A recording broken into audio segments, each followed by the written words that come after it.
pagi teman-teman semua, kembali lagi bersama saya Sri Marliana di Bincang Santai Adinata. Oke, pada podcast kali ini nih ya, kita sudah kedatangan tamu luar biasa.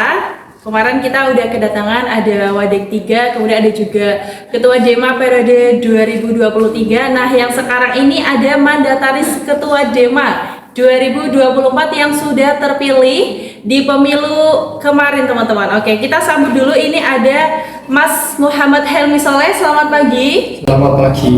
Gimana kabarnya Mas? Alhamdulillah baik sekali. Alhamdulillah. Oke, sebelum kita masuk nih ya, mau perkenalan dulu sama pemateri kita atau narasumber kita pada kali ini nih, yang keren banget pastinya ya. Mungkin bisa perkenalan dulu sebelumnya Mas. Oke, terima kasih Mbak Merli selaku host ya. Perkenalkan, saya Muhammad Helmi Soleh. Saya merupakan mahasiswa ekonomi syariah. Saat ini saya semester 5 dan alhamdulillah pada kesempatan kali ini saya diundang ke podcast Adinata tadi. Dan sebagai pembicara dan di sini saya alhamdulillah sebagai mandataris Ketua Umum Dema FEBI periode 2024 nanti. Oke, tadi Mas Helmi di semester berapa tadi? Semester 5. Semester 5, jurusan ekonomi syariah. Sama kayak ketua kita yang dulu ya, Mas Soleh ya. Sama-sama Soleh juga. Terus ekonomi syariah juga nih, ada apa ya sebenarnya? Dan insya Allah ini kabinet Soleh dulu. Wah, kabinet Soleh juga. Oke. Untuk backgroundnya sendiri nih Mas Helmi dari partai mana ya? Kalau saya kemarin diusung partai Fordem. Fordem. Forum Demokrasi Indonesia. Oke. Terus gini nih Mas, mungkin pertama mau nanyain soal perasaannya sih, gimana ya dari awal mula diusung partai, terus tiba-tiba, nggak tiba-tiba sih ya, prosesnya juga pasti ada prosesnya. Selama proses berjalan dan sampai akhirnya terpilih jadi Ketua Dema 2024, perasaannya tuh gimana sih? Ya, perasaan saya alhamdulillah bangga yang mendapat kesempatan untuk ikut berkontestasi dalam pemilu 2023 ini, dan alhamdulillah mendapat kesempatan sebagai calon yang diusung dari Partai Fordem. Dan alhamdulillah kemarin ya, walaupun sebenarnya tidak ada lawan di FEBI karena memang saya kandidat tunggal atau boleh dikatakan aklamasi lah, tapi ya ada perjuangan sendiri lah di dalamnya. Kemarin juga alhamdulillah sudah ada dialog publik kemarin, dan sempat saya sampaikan bagaimana visi dan misi, dan alhamdulillah kemarin mendapat perolehan suara ya, walaupun itu belum bisa dikatakan sebagai sebagian besar suara dari mahasiswa FEBI ya, karena kemarin yang mengikuti kontestasi pemilihan pemilu kemarin itu hanya tidak ada 50% ya Pak. Kemarin dari jumlah keseluruhan iya, kemarin bahkan saya hanya mendapat suara berapa ya? 400 suara, dan itu karena aklamasi kan pilihannya dari satu partai sama pengusung. Kemarin perbandingannya itu untuk saya mendapatkan suara itu sekitar 440-an, dan kemarin untuk tong kosong itu sekitar 40 suara. Oh. Iya. Berarti emang mahasiswanya juga yang ikut berpartisipasi, enggak semua ikut gitu ya Mas? Oke. Terus wakilnya nih dia dipasangin sama Mbak Bella ya. Kenapa sih milih Mbak Bella? Ya karena memang ya saya menilai sendiri ya bagaimana track recordnya, terutama yang saya usung di periode ini. Saya memilih wakil ketua memang memiliki latar belakang di pembangunan sumber daya manusia gitu. Karena Mbak Bella sendiri kan juga memiliki pengalaman di HMPS Perbankan Syariah, dulu dia juga di kalau tidak salah PSDM ini di Perbankan Syariah gitu. Oke. Kalau misalnya ngomongin soal wakil ketua juga nih ya, tadi pengennya fokusnya di sumber daya manusia yang udah ada pengalamannya, Mbak Bella juga udah pengalamannya. Kalau Mas Helmi sendiri untuk track recordnya nih sampai jadi ketua ini, dulunya pengalamannya apa aja sih? Kalau untuk pengalaman sih saya tidak terlalu menonjol ya di organisasi, terutama di intra kampus. Kalau pengalaman saya ya sebelum ini diamankan sebagai mandataris Ketua Dema FEBI 24 ini, saya 2 periode di HMPS.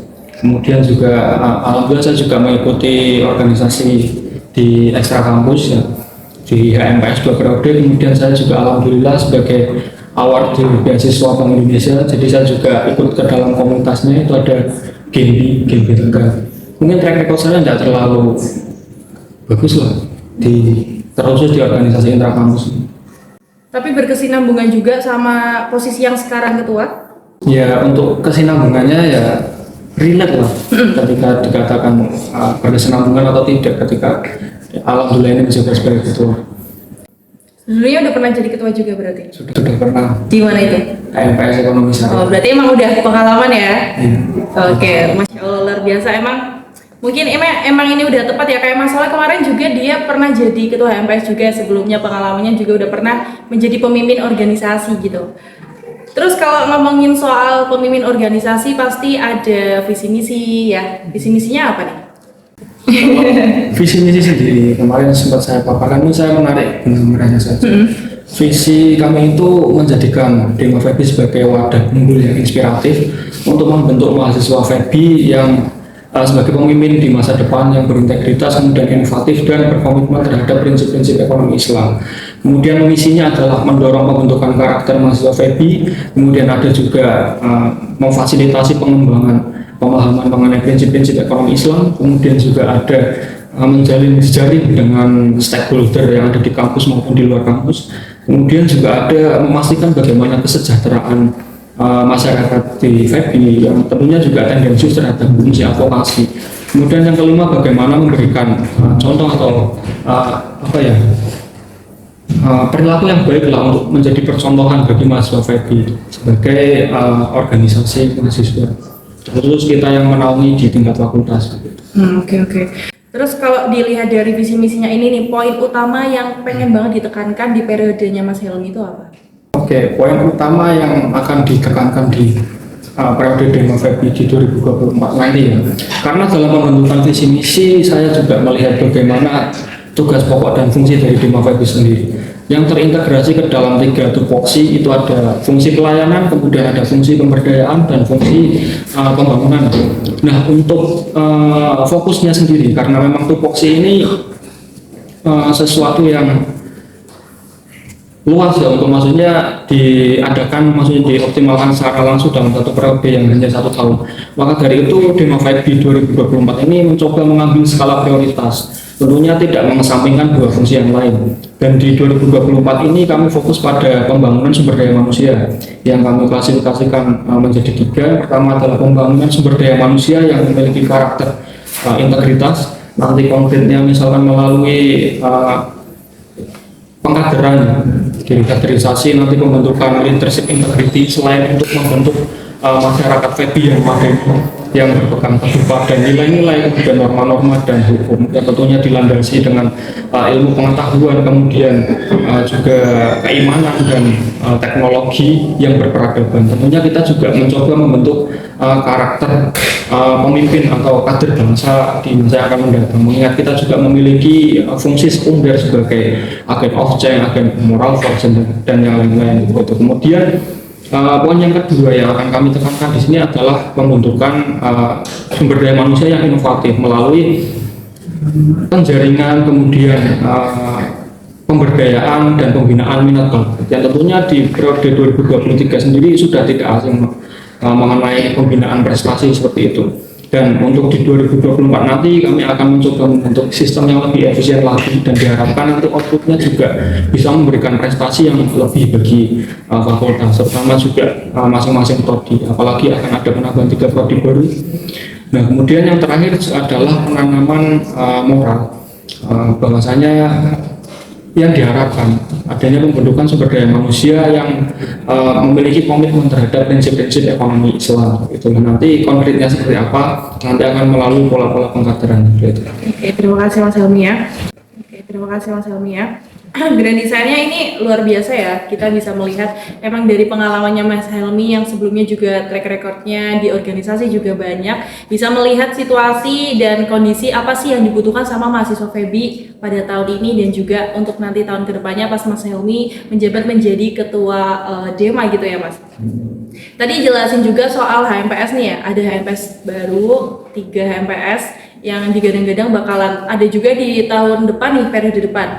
Terus kemarin nih kita kan juga sempat podcast bareng sama Pak Surur Wadek 3. Ini katanya ada tugas tambahan buat Dema untuk ketuanya, bahwa harus apa ya, ini bentuk organisasi baru buat mereka ya, HMPS barunya itu dibentuknya dari DEMA dan diambil dari mahasiswa yang dari jurusan ekonomi syariah, dari jurusan yang sebelumnya ada untuk menempati jabatan di HMPS baru, jurusan yang baru itu, karena kan masih maba nih, tapi kan mereka juga butuh ada himpunan tuh. Terus di situ ada tugas DEMA nih, katanya tugas DEMA harus bikin susunannya, organisasinya secara cepat juga. Kemarin sempat nyinggung katanya Februari itu harus sudah jadi. Itu udah pernah dibilang belum sih sama Mas Helmi? Kalau pernah dibilang atau belum, sebenarnya belum ya, karena saya sendiri belum berkesempatan untuk bertemu secara langsung dengan Pak WD3. Kemarin saya sempat ke kantor dan belum bisa bertemu. Tapi ya nanti secepatnya insya Allah saya akan ya berkomunikasi lah dengan Pak WD3. Itu mungkin untuk sudah diberitahu atau belum. Dan kemudian untuk pembentukannya tentunya di periode yang pertama memang akan kami persiapkan bagaimana mengenai teknisnya, kemudian persiapan dari mulai persyaratan misalkan bagaimana tupoksinya nanti dan yang lain-lain, itu tentu menjadi poin penting yang harus kami persiapkan terlebih dahulu. Berarti udah ada gambaran? Kalau gambaran pasti sudah ada. Sudah ada.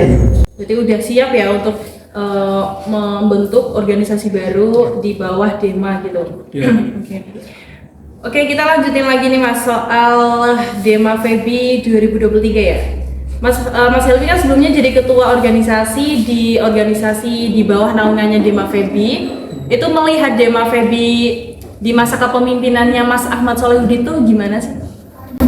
Ya, untuk menilai secara subjektif bagaimana gambaran ya, atau apa ya pandangan umum mengenai bagaimana periode kepemimpinan Mas Soleh di 2023, ya tentunya memiliki kelebihan dan kekurangan masing-masing. Tapi menurut saya sudah sangat luar biasa ya, karena mengingat juga periode Mas Soleh ini masa-masa transisi ya, peralihan dari yang semula tadinya kegiatannya bersifat daring semua, kemudian di periode Mas Soleh itu berubah menjadi touring gitu ya. Dan bagi saya ya sudah cukup luar biasa, banyak inovasi-inovasi baru ya, terutama ya kemarin di Festival dan lain-lain itu ya cukup meriah, dan harapannya ya tentunya di periode kami bisa bagaimana caranya lebih mengoptimalkan lagi apa yang memang belum dicapai di periode ini Mas Soleh, untuk selanjutnya bisa kami kembangkan. Untuk penilaiannya mungkin seperti itu, karena mengenai ya penilaian itu kan subjektivitas saya ya. Untuk kelebihan dan kekurangannya, ya kekurangannya pasti ada, dan tentunya itu menjadi evaluasi untuk kami ke depannya, bagaimana mengoptimalkan ya gambaran kekurangan dari periode yang sudah lalu. Oke. Oh, tadi kan juga udah jelasin soal visi misi, terus poinnya juga, tapi aku pengen tahu goal yang bener-bener pengen diwujudin banget. Misalnya nanti periode 2024 DEMA itu pengen itu harus ada ini nih, harus menciptakan ini atau apa gitu. Ada nggak sih goal yang bener-bener pengen dicapai sama Mas Helmi? Kalau goalnya ya seperti tadi yang saya paparkan. Yang pertama adalah pembentukan karakter. Walaupun pembentukan karakter ini seperti sesuatu hal yang utopis ya, atau hanya angan-angan saja, tapi melihat bagaimana kebutuhan mahasiswa sekarang khususnya di FEBI itu merupakan suatu kebutuhan yang sangat urgent. Maka dari itu pemaksimalannya di periode 2024 ini akan sangat penting sekali. Maka dari itu ya yang diharapkan nanti pencapaiannya mengenai pembentukan karakter ini ya bisa optimal dan tidak hanya angan-angan semata. Walaupun tantangan dalam pembentukan karakter ini sangatlah besar, terutama berkaitan dengan peradaban, karena karakter ini merupakan pembentukan dari peradaban. Mau tidak mau kita harus mengintervensi, paling tidak mengintervensi peradaban yang ada, yang kemarin juga sudah sempat disampaikan oleh panelis ya ketika saya dialog publik kemarin. Dan tentunya ini juga langkah yang konkret ya, nantinya juga perlu kami komunikasikan dengan berbagai stakeholder. Misalkan juga kami harus melihat bagaimana latar belakang sejarah dari pengurusan yang lalu periode Mas Soleh, kemudian juga bagaimana kami membangun komunikasi dengan stakeholder, misalkan ya pihak-pihak birokrasi di kampus ya, terutama dekanat, untuk mengkonkretkan bagaimana gambaran dari program yang akan kami tawarkan, agar ya DEMA FEBI di periode saya tidak hanya terjebak pada formalitas belaka. Kemudian ada juga yang nanti juga seperti yang tadi saya sampaikan, itu namanya pemberdayaan, kemudian juga intinya yang berkaitan dengan minat bakat itu yang diharapkan di sini. Produktivitas kemudian juga prestasi mahasiswa FEBI ke depannya itu bisa lebih masif lagi. Ketika kita melihat di periode ini kan belum begitu kelihatan peran dari Dima FEBI, apalagi ketika yang saya lihat untuk pembinaan prestasi itu terlaksana di akhir periode. Jadi gambaran konkret mengenai pemberdayaannya agar bisa menghasilkan prestasi itu kurang.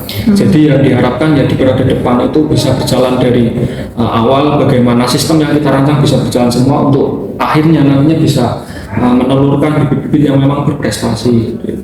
Mungkin untuk Dima FEBI tahun 2024 ini harapan nantinya apa yang dicapai ya mungkin dari segi pembangunan gitu.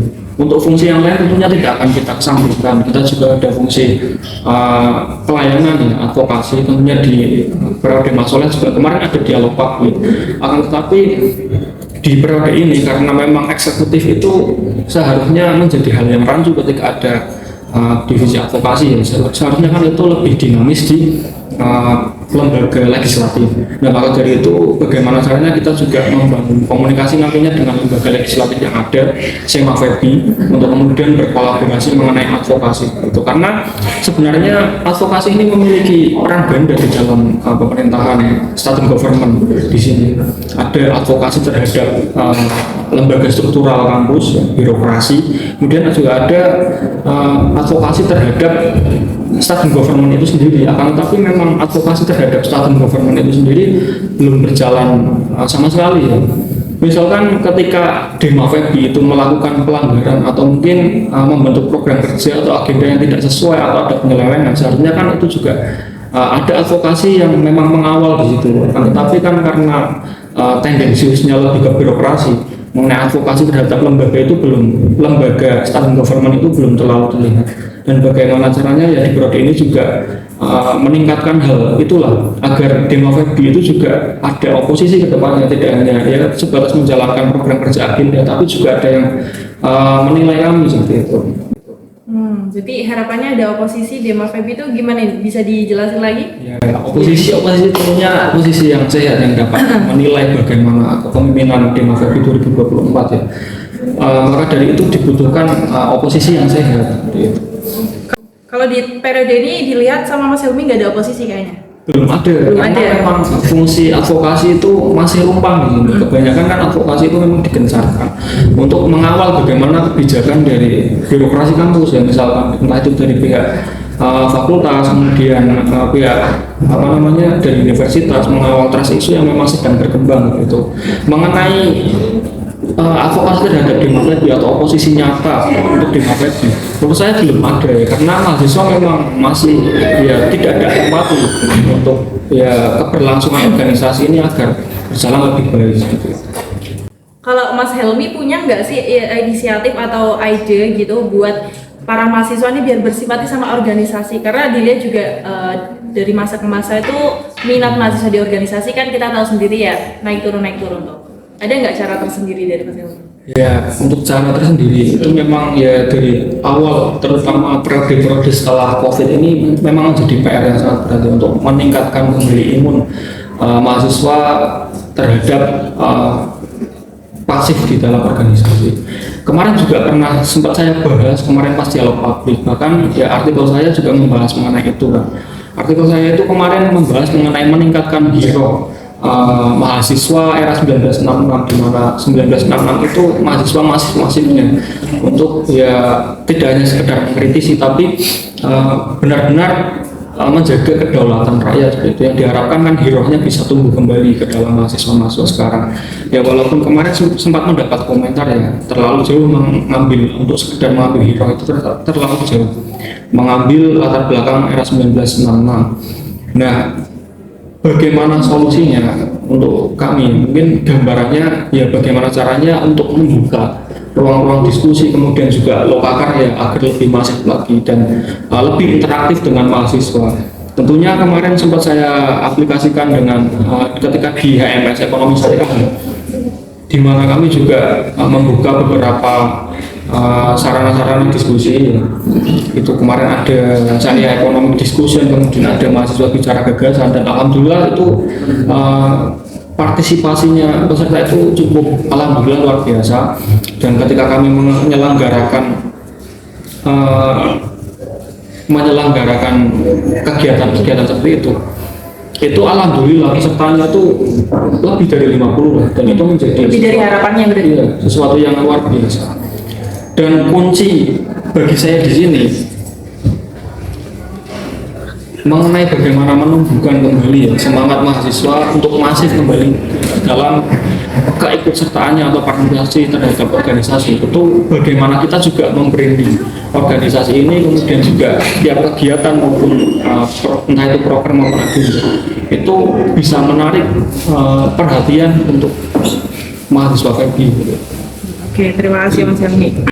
Oke, yang selanjutnya nih Mas Helmi ya, pertanyaan terakhir deh.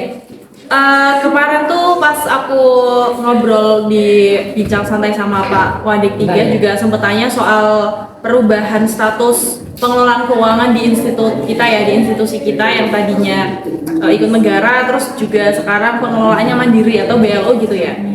Dan mungkin itu bakalan berdampak juga sama ormawanya. Jikalau nih ya, ini juga belum pasti sih, dari Pak Suruh juga belum ada info resminya. Kalau misalnya nih ternyata itu berdampak sama ormawa di penggunaan dana, terus juga ada kebijakan-kebijakan seperti penggunaan fasilitas itu wajib berbayar, fasilitas kampus, kemudian juga memberdayakan apa yang ada di kampus seperti kantin. Nah itu misalnya wajib menggunakan konsumsi kegiatannya itu di kantin. Itu kira-kira kalau menurut Mas Hilmi sendiri, jika terjadi dan mungkin ada hal-hal lain juga yang bakalan berubah, itu bakal berpengaruh nggak sih sama kinerja ormawa? Dan kalau berpengaruh, ada langkah tersendiri nggak buat Mas Hilmi? Oke, pertanyaan yang cukup baik ya. Mungkin ada satu yang belum saya sampaikan dan mungkin itu berkorelasi dengan pertanyaan yang tadi ditanyakan mengenai perpindahan sistem ke PLU. Itu kan menuntut yang namanya kemandirian pengelolaan keuangan seperti itu ya. Apabila memang terjadi sistem yang seperti itu ya, kita hanya bisa menyiapkan bagaimana mitigasinya gitu kan. Dan yang disiapkan di sini dan yang menjadi harapan bagi Dema FEBI 2024, dan salah satu goal saya juga ya, ini bagaimana terciptanya kemandirian ekonomi di kalangan ormawa FEBI ya. Dan ini yang masih ya periode depan juga akan saya upayakan ya, mengenai kemandirian ekonomi. Apakah nanti ormawa itu juga mendapatkan space untuk melangsungkan kemandirian ekonomi, misalkan di laboratorium kewirausahaan yang akan dibentuk seperti itu ya. Apakah ormawa itu mendapatkan space di sana? Ketika mendapatkan space, tentunya kan juga bisa dimanfaatkan sebagai wujud dalam ya, kemandirian dalam segi penataan keuangan, seperti pengelolaan keuangan, sehingga ormawa sendiri ya secara tidak langsung juga mendapatkan income dari situ, yang ya tentunya juga bisa meminimalisir atau memitigasi kemungkinan-kemungkinan yang tentunya nantinya juga ketika perpindahan ke PLU ini berimbas terhadap ormawa seperti itu. Oke, berarti artinya memang udah menyiapkan desain juga soal kemandirian di ormawa, walaupun nanti BLU apakah benar atau akan seperti itu atau tidak, di ormawa sendiri di bawah pimpinannya Mas Helmi juga sudah siap gitu ya untuk menjalani ormawa yang mungkin akan ada perubahan gitu ya Mas ya. Oke. Mungkin untuk podcast kali ini udah cukup sampai sini aja teman-teman. Terima kasih buat teman-teman yang sudah menonton, udah ngerti nih gagasan-gagasannya Mas Helmi Soleh buat periode 2024 di Dema FEBI yang bakal membawahi ormawa di Fakultas Ekonomi dan Bisnis Islam tahun 2024 ya. Harapannya semoga bisa menjadi lebih baik lagi, semoga gagasan-gagasannya juga bisa terwujud di program-programnya yang nantinya juga bakal terlaksana dan menghasilkan output yang juga diharapkan. Untuk terakhir ada closing statement mungkin? Oke, untuk closing statement ya mungkin sekedar harapan dari saya ya untuk Dema FEBI 2024 nantinya. Saya berharap Dema FEBI 2024 nantinya bisa menjadi katalisator organ-organ yang ada di bawah Dema FEBI, bisa mendorong Fakultas Ekonomi dan Bisnis Islam ke arah yang lebih berkemajuan, kemudian juga bisa meningkatkan bagaimana produktivitas, kemudian prestasi-prestasi yang tentunya nanti akan dibangun dan insya Allah juga bisa berorientasi untuk fakultas. Dan ya semoga intinya ke depannya progresivitas Dema FEBI itu bisa optimal dan lebih baik dari periode-periode sebelumnya. Mungkin itu saja. Cukup. Oke. Terima kasih kami ucapkan kembali dan mohon maaf juga ya Mas ketika ada banyak salah dalam podcast ini. Terima kasih sudah mau hadir buat ngisi bincang santai Adinata di periode kali ini atau di episode kali ini, yaitu bicara gagasan bareng sama Ketua Dema Febi 2024. Kurang lebihnya mohon maaf. Terima kasih lagi buat teman-teman yang sudah menonton. Wassalamualaikum warahmatullahi wabarakatuh.